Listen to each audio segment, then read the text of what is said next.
This episode of the Towing Life podcast is sponsored by Strong Arm Recovery. Strong Arm Recovery provides you with a professional towing service that treats your investment like it's their own. With locations in Ottawa, Ontario and Calgary, Alberta, and a full fleet of heavy and light service vehicles, they are guaranteed to meet your towing needs. You can visit strongarm-group.com for more information. Once again, that's strongarm-group.com. Different opinions at times on things, which is good.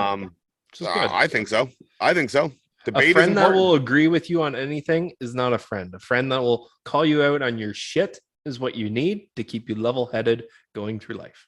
Wait, we're friends? I think so. Are we? Did you send me that friend request? I don't think it's official yet. No, I don't think it's Facebook official.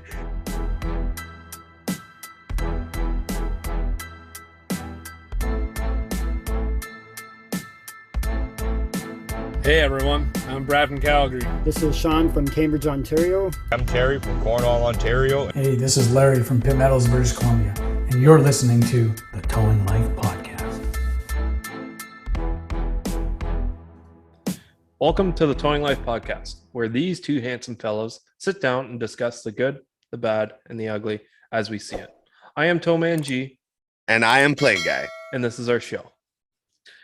Guys, girls, operators, customers, anyone listening and or watching, if you have any subjects or questions you would like covered on the show, you can let us know by emailing us at thetowinglife@gmail.com or by searching us on Facebook at The Towing Life.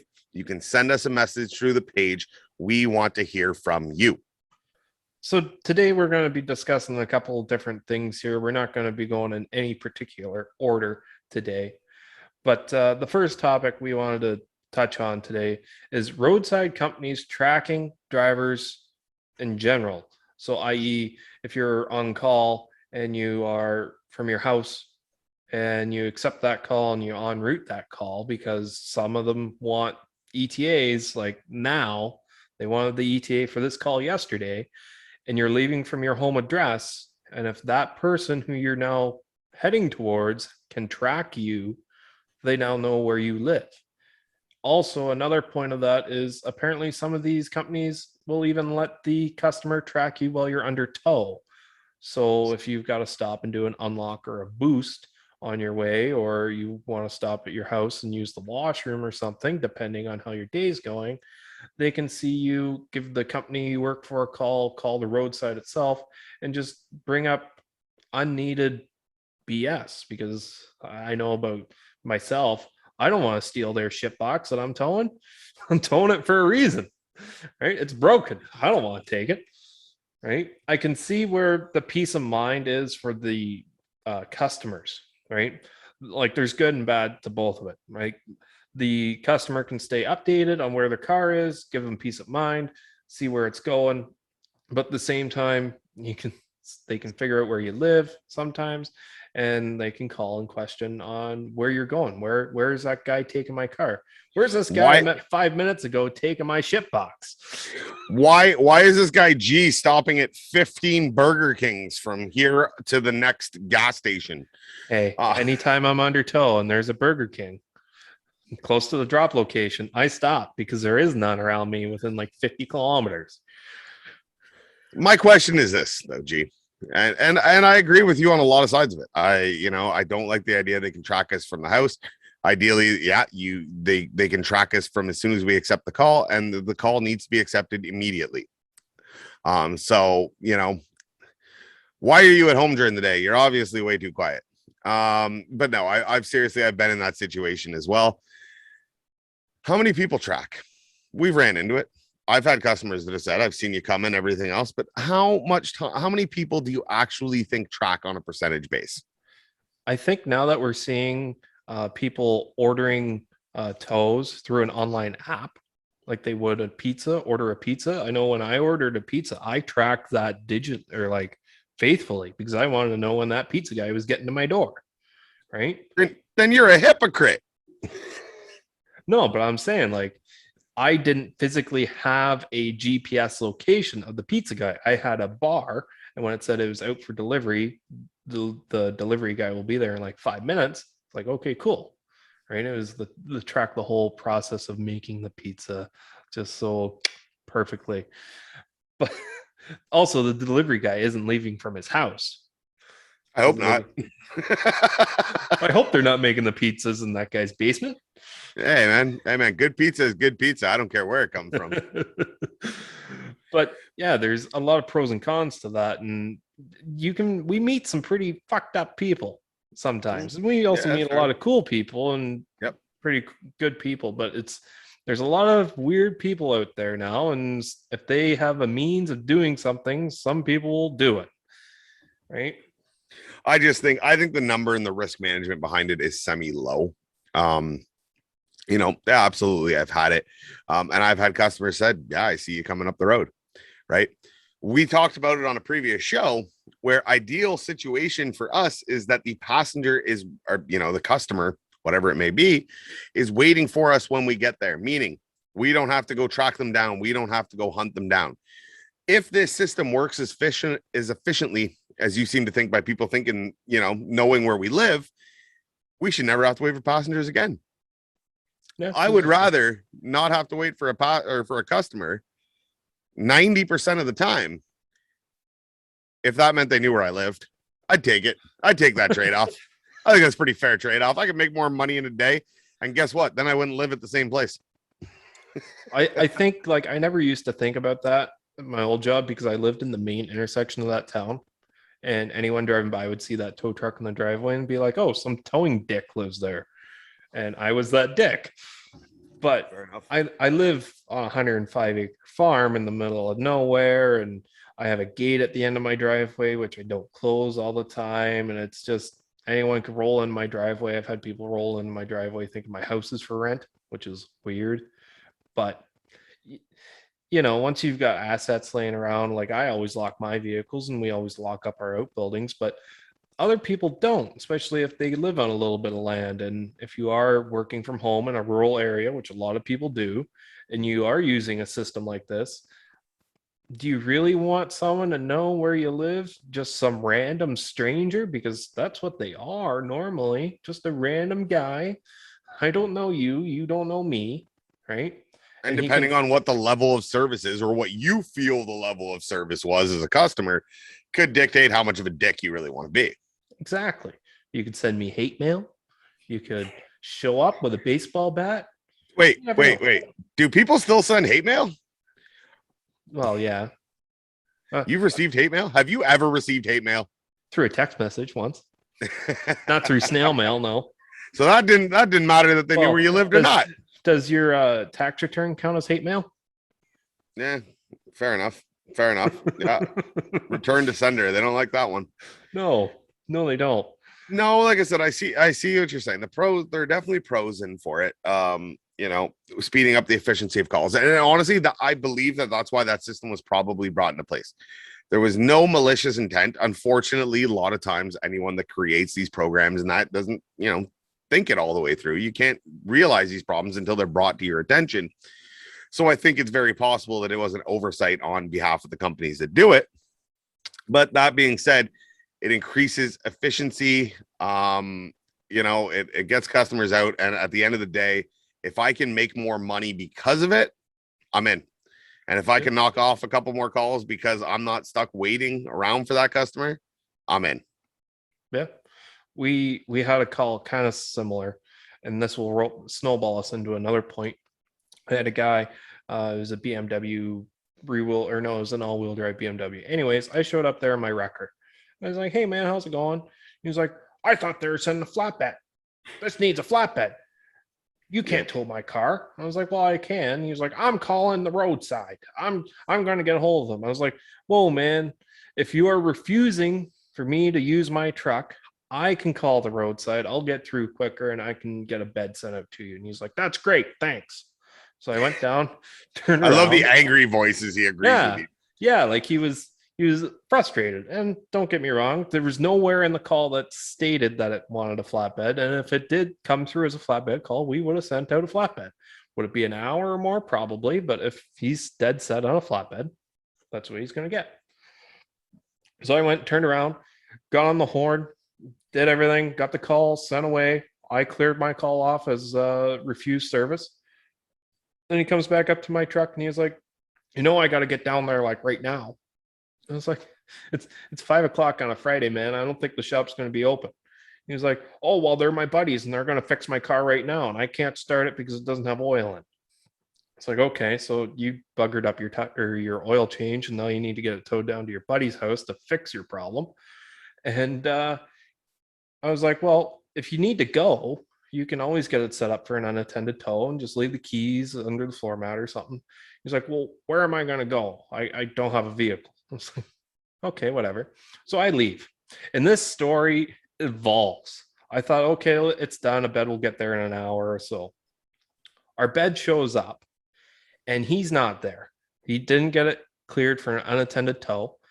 So when my driver called him, he said, I left the key for the door of the car underneath the welcome mat of my house. But that's the key for the door. He still can't get the car in neutral. And he still needs to be present. So the call gets kicked back again. So this car that needed to be down there an hour ago is now sitting there for 3 hours. And then calls back in again 2 hours after that and says, can you just send out a wheel lift so it can get down there? And he's still not there. So 6 hours after the original call was placed, a wheel lift ends up towing it. So this rolls me into a call in from a guy's Instagram name called TowPro537. He's got 14 years experience. He says, how members second guess towers. When the tow truck wheel lift shows up for the 4x4 pickup and a member demands a bed, we wouldn't do the call if we were going to cause damages. So if I show up somewhere and I say, I can tow your shit box for you, I have the best intention. I'm not going to cause any damage to your vehicle, whether I'm slinging dollies or not. But the member always thinks that they're right. So they think that they're right. And if they want a bed and say, you can't touch it, you got to leave, even though you're screwing his day up more. Okay, G, I'm going to get to your point about, the customers always thinking they're right, but I want to go back to whenever you showed up with the wheel lift. Yeah. The member had to make the arrangements for the unattended tow, right? But he didn't. But you made the arrangements for him to have the flatbed and everything.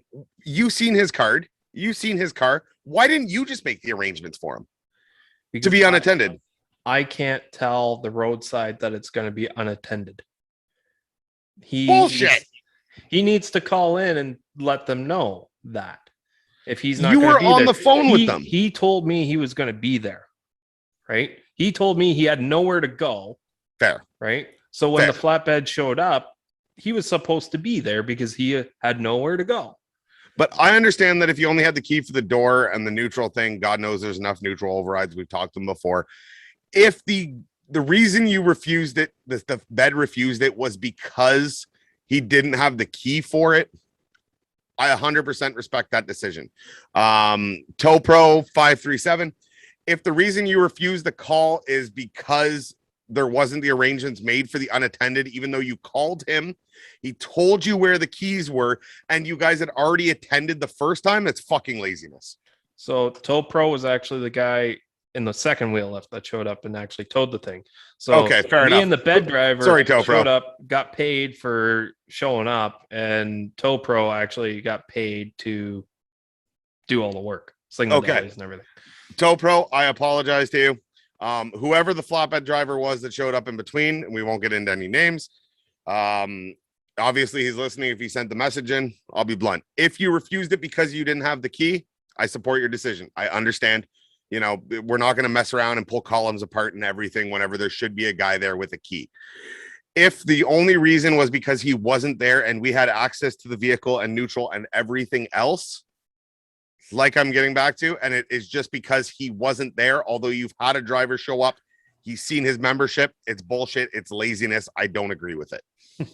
I'm sorry, that's my opinion, and we all have one, and mine's just on the internet. Yep. But okay, so getting to the point of customers, though, yes, you are correct. Customers believe they know more than the operator that is sent to a system. It's like And a that plumber. is yeah. You call for a plumber to fix your pipes, and when he gets there, are you going to say that shit actually flows uphill instead of downhill? No, you know why I'm going to trust the plumber? Because he's a plumber. he's got goddamn schooling and certification telling me that he knows how to do his goddamn job. We don't have any of that. So although I believe there is great operators out there, there is also a lot of operators that I have encountered myself that I wouldn't want touching my 92 Honda Civic if I had one. So I understand where the customer's frustration comes from on it.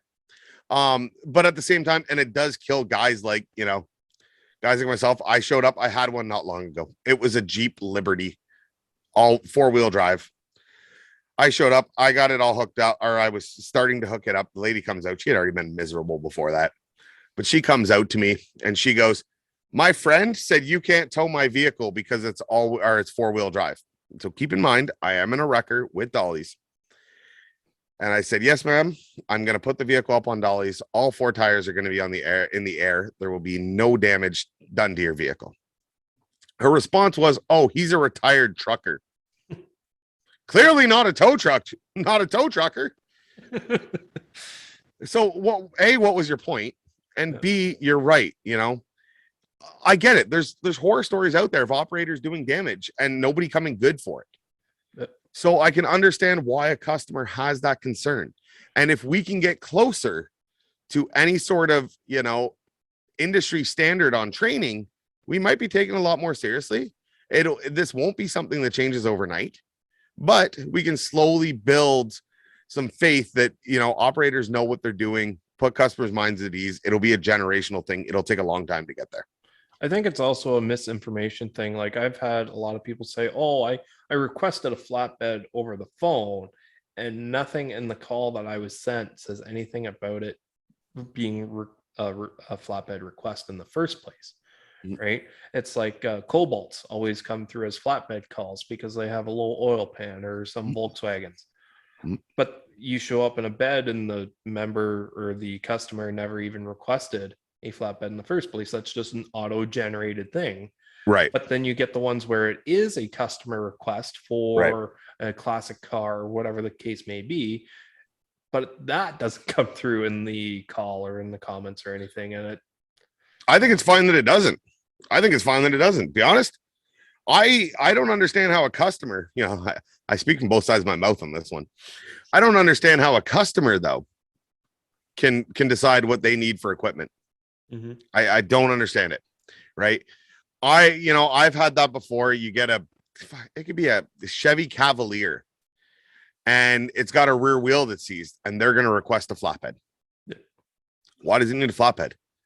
Well, because the back tires don't roll. These are the same customers that'll ask me if they want me to put it in neutral while I tow it. So it goes, you lift up this 92 Cavalier, this front wheel drive, and they go, "You want me to put it in neutral?" I got the front tires in the air. You wanted a flatbed and you're asking me if it needs to be in neutral? Please stand back, please. And roadside companies alike encourage this. They tell us what kind of equipment they need to know. No offense, a lot of your dispatchers have never looked at the inside of a tow truck, let alone the outside of a tow truck. They don't know the difference between a flatbed and a wheel lift. So the training doesn't just fall on the operators, it falls all the way to the top, right? Shit flows uphill in this situation and it goes all the way up to the top. It's from the customer to the dispatcher. And I don't mean our company dispatchers. 99% of actual tow company dispatchers will be able to catch these situations and sort them out accordingly and go, because it's a Cobalt, as you mentioned, or because it's a Volkswagen that has the low oil pan, we don't need to send a flatbed. They are our first line of defense against that situation. Yep. But a lot of it goes to communication from the customer to the roadside, from the roadside dispatch to our dispatch, and right down to the driver. And if anywhere in there it gets lost, you end up with situations where you're sending a flatbed for a 92 Cavalier that's got a rear wheel seized, and you're just wasting resources and you're wasting time. and it's going to be harder on the car in the first place. Vehicles locked in park all the time, request a bed, and like, okay, well, how am I going to get it up there? It's got to roll. I didn't think of that. Yeah. So Exactly. please let us think about it. Yeah, it's our job, and I've told people is like, I can see what kind of vehicle it is coming to you, whether it's going to be all-wheel drive or two-wheel drive. If I didn't feel comfortable coming to this call in the first place, I wouldn't be here. Yeah. Right. But we're not all operators are like that, though. G, not all operators are like that, right? You have a lot of guys, and some of them that are either undertrained, ambitious, or possibly just starving for work, right? That will go out and try and get it done, and there is a risk of damage. There is always a risk of damage. Yep. Putting it on a flatbed, there's a risk of damage. Towing it on dollies and wheel lift, there's a risk of damage. I had a call yesterday out of area. It was about 40 kilometers away for a Mini Cooper going to the next door's house, like just right next door. No keys. Well, it had a key, but the key wasn't recognized to the car, so it was locked in park. And the flatbed that showed up originally for it couldn't get into it. Spot was too tight, whatever the case may be. You can always do almost any call with any truck as long as you're dedicated enough and you're careful enough. Anyways, so I got there because we are the get shit done company for our area, knock on wood. And I get down there, I talk to the guy, I try to get in a neutral. If I even looked for a neutral override switch and I found one, that would just piss me off. So I stopped looking. So I back up to it, and as I get my wheel lift about a foot away from the bumper, I get out and I twist it just to see if I was going to clear under the bumper, and I wasn't. So then I got my jack out, jacked up the one side, got 3 blocks of wood, lifted that side up, took jack around, lifted that side up, got underneath of it, and then I had to double pick it. So I had enough clearance on the bumper on the wheel lift. And then I had to unseize the back tire to tow it right next door. And I said to the guy, do I think I should have said this to the guy? Probably not. But I told him, I was like, now I know why the company in the area didn't want to do this call. Right? Because it's a pain in the ass call. And it is. And I'm guessing it's for a roadside. It's for a roadside. My only saving grace was the 40 kilometers to see. Right? That's the only way I make a little bit of extra money. And it was a slow day anyways. If it was a busy day, we would have said, go pound salt. We're busy in our own area. And I got it done, and I got it set down in the shop that they wanted it dropped on, a couple of blocks. So at least I didn't have to double pick it trying to get it off. So that was all right. And I billed for, I think, 65 minutes of extra time. Was I there for 65 minutes? No. I don't know if I'm going to get paid for 65 minutes yet or not, but my theory is I got it done. Your other guys didn't pay me for my experience and not my time. Which you see that a lot in different industries like tree work and stuff like that. You're paying for the experience and the knowledge. It doesn't matter if I can do it in 20 minutes where it might take someone else an hour, right? You should pay for that experience, and these roadsides should pay for that experience, but most of the times they're not. And people don't stand up for themselves and say, I need more money to do this because I have different equipment or I have better training, better knowledge than some of these other guys. Are you a tow truck operator looking for a great company to grow with? Are you currently living in Canada? Well, Strong Arm Recovery wants to hear from you. With a large modern fleet and competitive wages, Strong Arm Recovery is changing the way tow truck operators are taken care of. With national expansion on the rise, they are actively searching for franchisees across the country. There's also current openings in both their Ottawa, Ontario, and Calgary, Alberta locations for operators. Please visit strongarm-group.com for more information and how to apply. I definitely believe, and I think everyone in the industry, owners, drivers, everyone alike will tell you that, the roadside rates are not sufficient. I'm not going to call out any specifically. They're all low. I'll be honest, they're all low. I don't have to call out one specifically. They're all low, but that is not just the roadside's fault. And let me explain that, right? As you know, I am a big hater of most roadsides. I understand the need for them as a consumer. They're the greatest thing in the world. As an operator, I have one myself. I just upgraded mine the other day, actually. As an operator myself, I understand the need for them. We opened up a market for them to thrive in, they thrived in. It goes back to the discussions we've had before about they just took advantage of an opportunity that was put in front of them, and we put the opportunity in front of them. This is where I'm going to shit on the owners a little bit here. It's you guys accepting these contracts. All right. It's you guys deciding that they are going to tell you what your services are worth. Right. The roadsides are going to come to you with an offer. It's your choice to accept it. And I'm telling you, if there was enough people together, and I'm not talking all of them, and I understand that even the big ones, you need the volume of work. I get it. You built your business model around that. I get it. But it starts somewhere. And by you agreeing to these rates, it's the goddamn race to the bottom. And you know what? Last man to the bottom wins. And so as much as we want to blame the roadsides for these terrible prices for the work you had to do, and like you said, probably not getting paid the value of your knowledge to be able to get the call done, we got to stop accepting these shit rate contracts. I know some companies where they might have had 6 drivers and doing these roadsides, they kicked out the roadsides, maybe went down to like a 3-man crew. And those 3 guys are now making the same amount of money doing just normal, like their normal account calls and whatnot. Their trucks aren't getting beat up the same. Their trucks are lasting longer. Drivers have more downtime, so they don't have as much driver fatigue, and they're still making the same amount of money. But there's also 3 less people working in the company, so you have fewer jobs. You're not helping out the community you're based in as much, but your trucks are lasting longer. You're apparently making the same amount of profit. It all really depends on area too. Like in my area, there's almost, I want to say 90% of the people in my area have some sort of a roadside. And we don't do majority of the roadsides. We just do the big few because the other ones don't seem to pay, right? Even when you do agree to these low rates, and they take a year to pay you, and they leave a $10,000 to $15,000 balance, that can make or break some small companies. Having that kind of, you got to pay your driver in that week or 2 weeks or however they have their pay schedule set up, and they're not getting that money coming back in. That's a big loss after you've already accepted these low rates to begin with and not getting paid those at all in the first place. That's not new.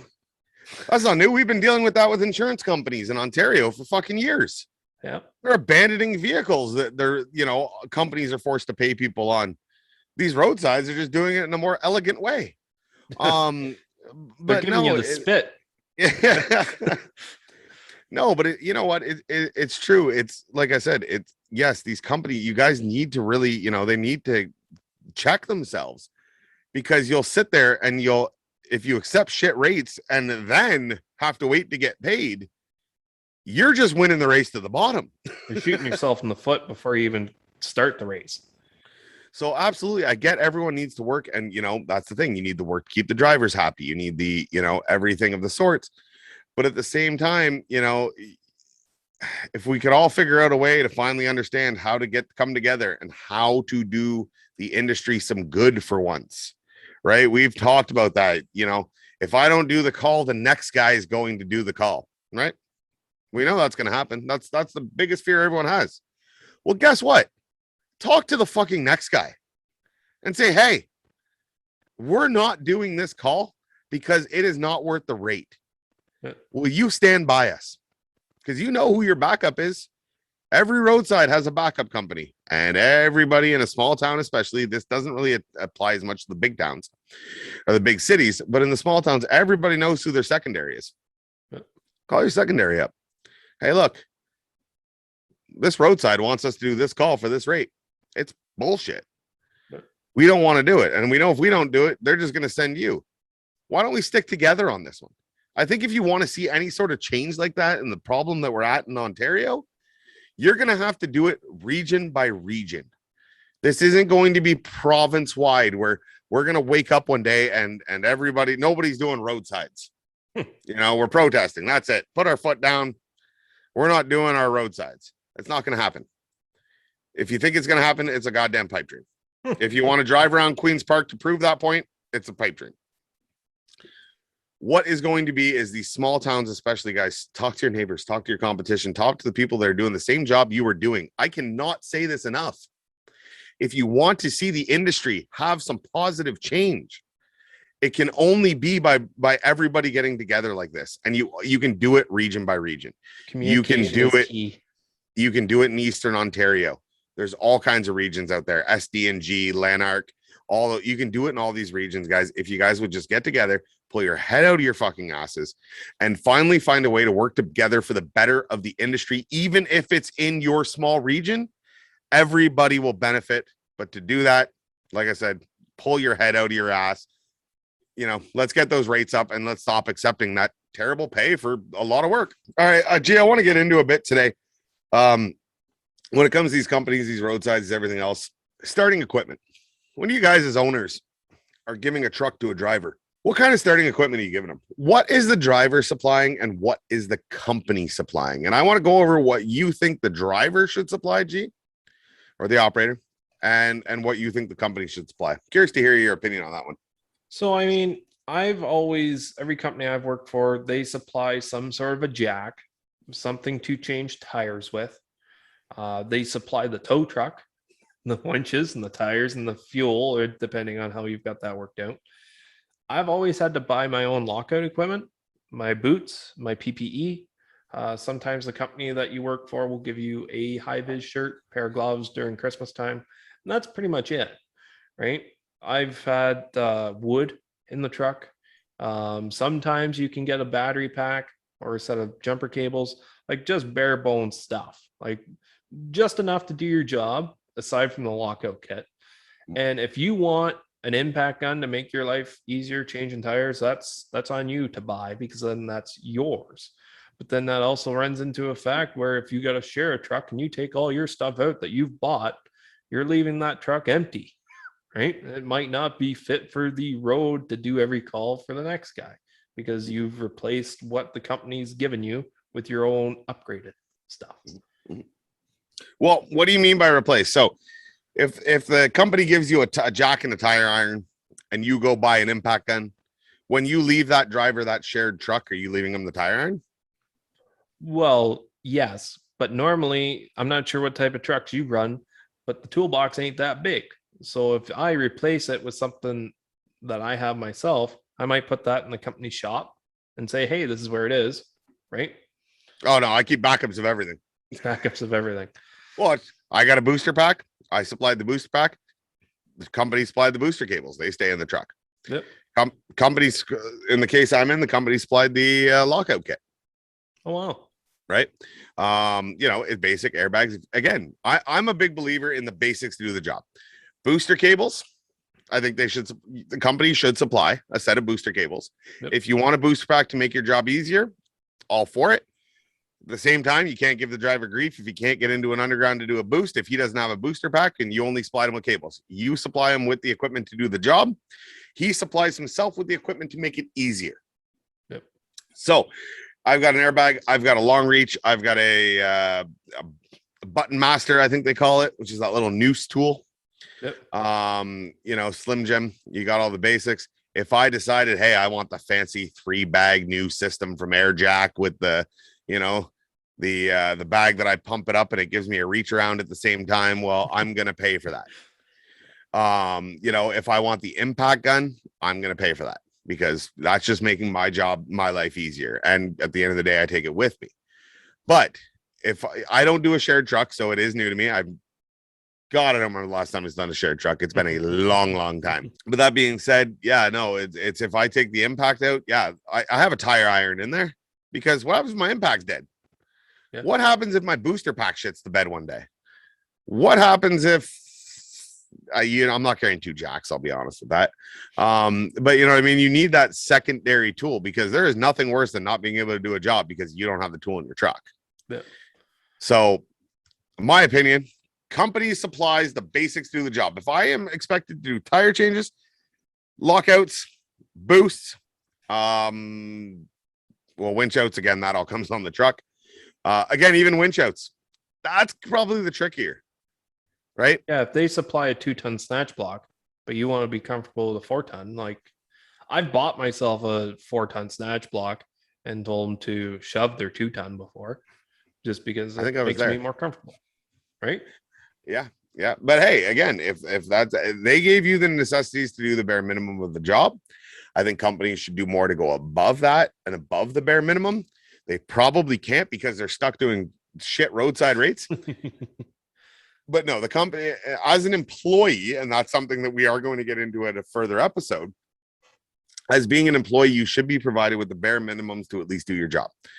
J hooks, a couple J hooks. I'm a big believer in endless loops. I hate using J hooks. I would rather do the harder work and climb underneath and feed that endless loop and know that I'm not going to catch a CV boot or a tie rod or something winching it out.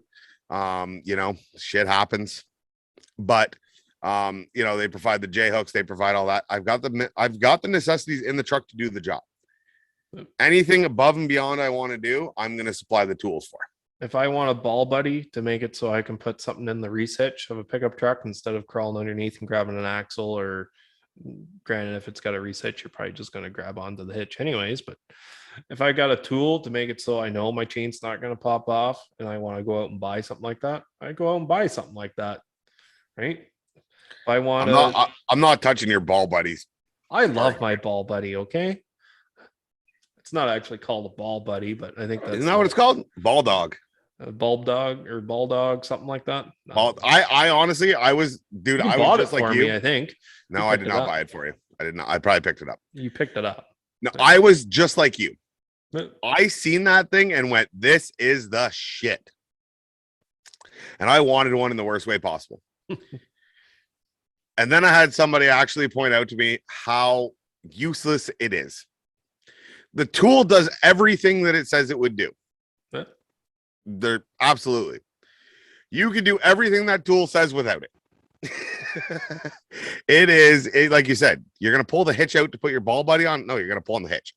Well, no, the ball buddy actually has something that clips over, like it's a pretty much just a hitch with a pin through it. But I like that it's got a grab hook with a latch on it. So you can literally, instead of wrapping your J hook chain around with a grab hook, you can just fit the end right in there, flick the little cam lock, and it's locked in. You don't have to worry about that grab hook coming off as you're winching up the slack, nothing. It looks pretty. It looks pretty is what it is. It looks good doing it. Practicality, I honestly, and sorry, I just don't see an advantage. There's 100 different right ways to do anything and 1,000 wrong ways to do the same thing. Who taught you that? I think you did. That guy's a dick. Yeah, he is. No, but it's true. And that's what I mean. I don't agree with it. I believe there's, it's a wasted product, but at the same time, I can't argue with that fact. There's 100 right ways and 1,000 wrong ways. And as long as you're doing one of the 100 right ways, you're doing all right. Do it your own way as long as you're doing it right. That's all I want. Yeah. That's all I want. All right. So we've kind of covered over the roadside tracking. We don't like when people are tracking our trucks, especially from home. I think it's more benefit than counter benefit, negative. I'm 50-50 on it. You're 50-50 on it. Yeah. All right. That's fair. I can see both sides to it. I want to run in a quick situation we got here. It was a question sent in from somebody. I'm not sure from who. We've got a little bit of time. And they want to know what to do when someone calls multiple tows for a single breakdown. This one came from Austin. Okay. So Austin had a bad review left, and the other two companies that didn't hook because they charged a cancellation fee. Okay, so let me understand the situation right. 4 trucks were called. Yes. Okay, Austin being one of them trucks. Yep. And him and 2 other trucks didn't hook it. Yep. Right. So they went home empty-handed. Yep. And he got a negative review for it. Yeah. So what happened is this person called 4 different companies for the same breakdown. The first company that got there with the best rate, the customer went with them. Of course. So you're going to go with the best bang for your buck, right? Yeah. Not after you call 4 of them to show up. So then the other 3 tow trucks that were there, Austin being one of them, all charged the person that called them a cancellation fee, whether that $20, $40, I don't know what it is, which is good on them. Good on them for having the balls. And thankfully that tow truck that did hook didn't leave until she paid those other guys. So thankfully there was some communication there. But then the guy that got towed, guy or girl, I don't know, left bad reviews on those 3 guys. those three companies saying, oh, these guys charged me for a service they didn't provide. And you and I both know how reviews work on Google or Facebook. You can't get rid of them as a company standpoint. You can fight them, but it's very hard to get them removed. What to do in this situation? Austin, that review is there. As from the customer's side of things, you're not changing their mind.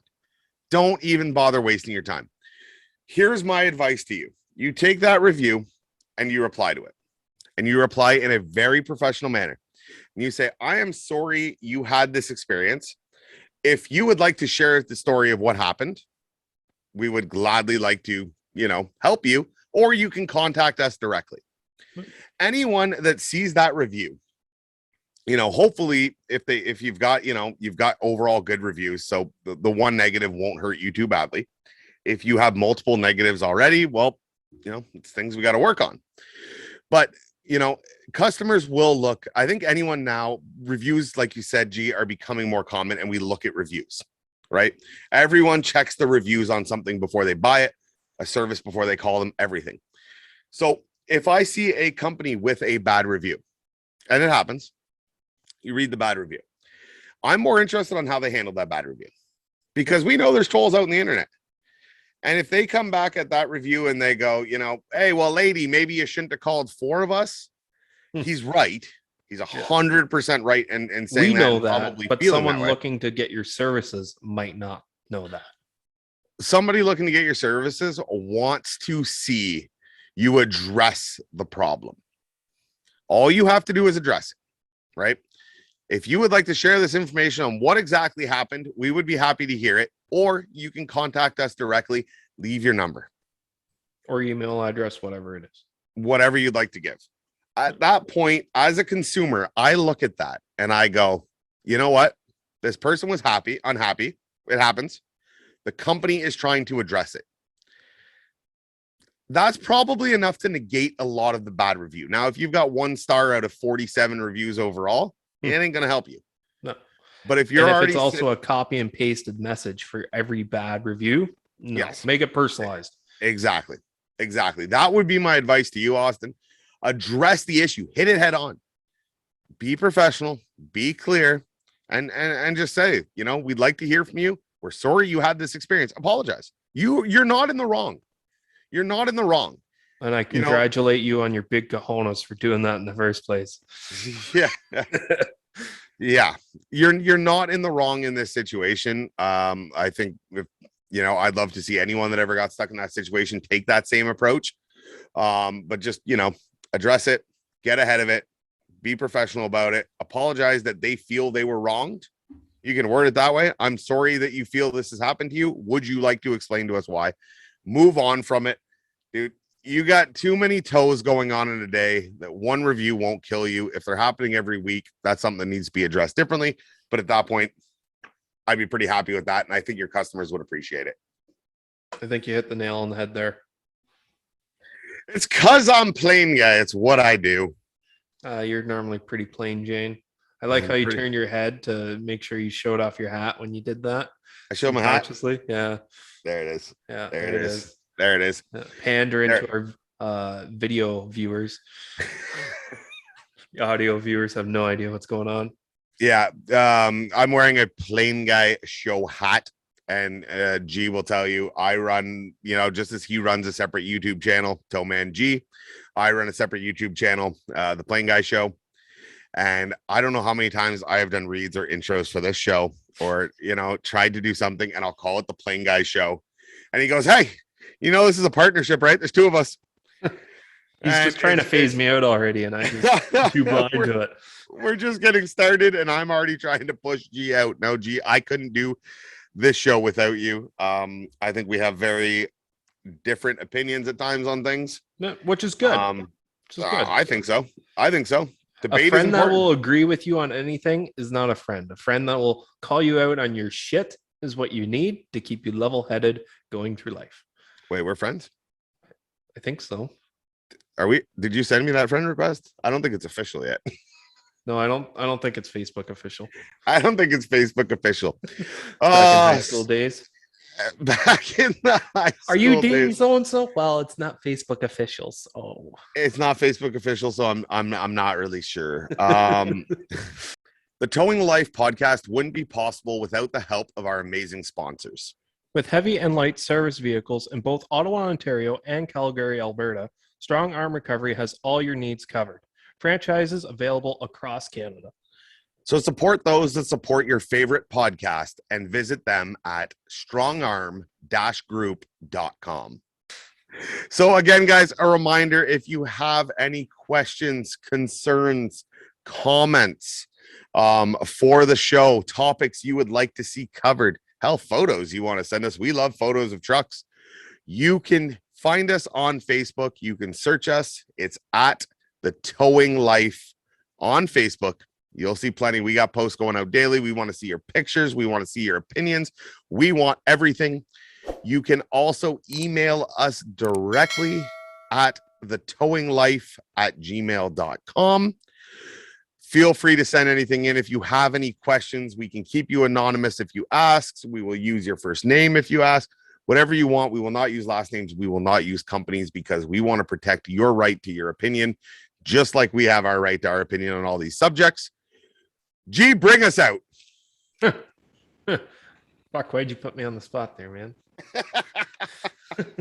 So, anyways, guys, thanks for watching, listening, wherever you find us.